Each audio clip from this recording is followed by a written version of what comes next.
All right, guys, let's see here. We'll get you started here. Hey, you guys didn't do too bad on the limits test, so we'll be all right. I want to get you guys going on this because this is a major piece of the puzzle. I attached the basics with the Khan Academy video for a conceptual idea. I'm going to review it real quick and then we'll tackle one problem and then I'll be done with this video because you don't have to do this very often. You have to know where it comes from.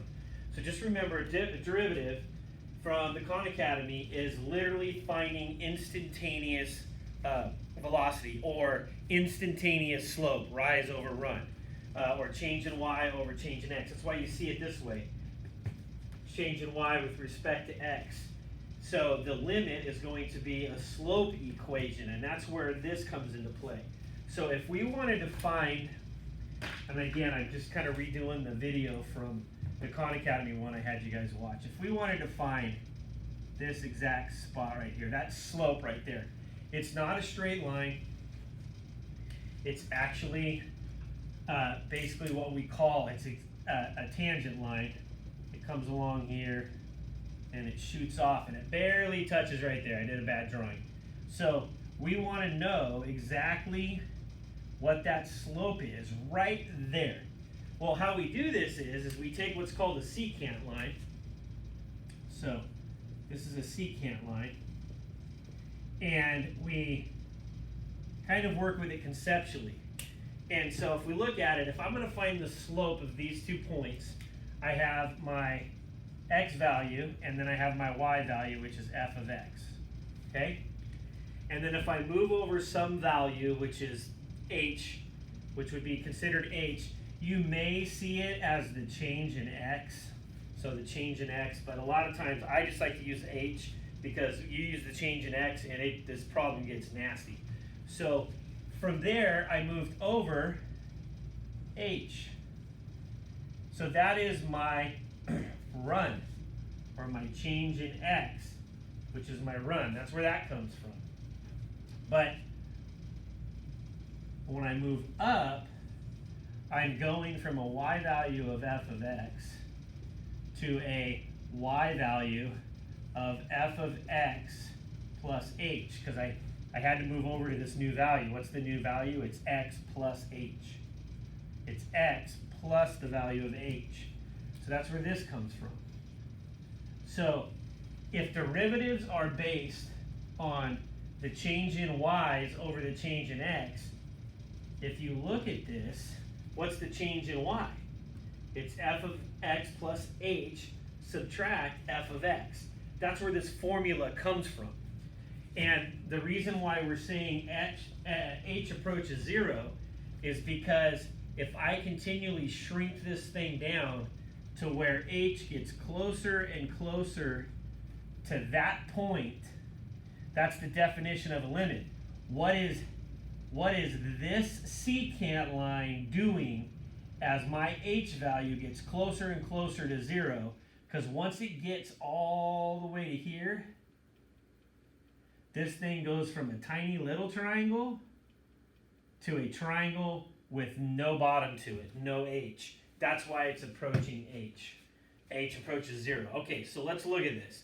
So how do I find the limit? So if I take this, I just follow and do what we have there. So we're going to say, let's find f prime of x. Different ways to write it. This is the derivative of x. This is the derivative of y, which is the same as f of x. Or you can say the change in y in respect to x, which is our slope issue. So slope's coming back. So if we look at this piece, I'm going to find f prime or the derivative, but I'm going to use the definition of a limit using it. So all they want me to do is take this limit as h approaches 0 of this thing with this inserted in it. So let's look at this. So this is x squared. So this is going to be x plus h squared plus 2 minus f of x. I always use brackets to keep track of things. F of x is x squared plus 2. And that's all going to be over h. Okay? So I just took x plus h, put it into my original function. Let's clean this up. I'll move to the left. Hopefully when the video's over, you guys can see this. So let's clean this up. I'm going to change colors on you guys. Is equal to the limit as h approaches 0 of x squared plus 2xh plus h squared. I just distributed that out. Plus 2 minus x squared plus 2. All over h. So if I'm looking at this, I'm going to negative x squared and x squared. Those are going to cancel. I'm going to get 2. I got a 2 and a minus 2 or subtract 2. Those are going to cancel. So I'm really left with this right here. So I've got f prime of x is equal to the limit as h approaches 0 of 2xh plus h squared. And I have an h here. Well, I can simplify that by taking out an h. And those cancel.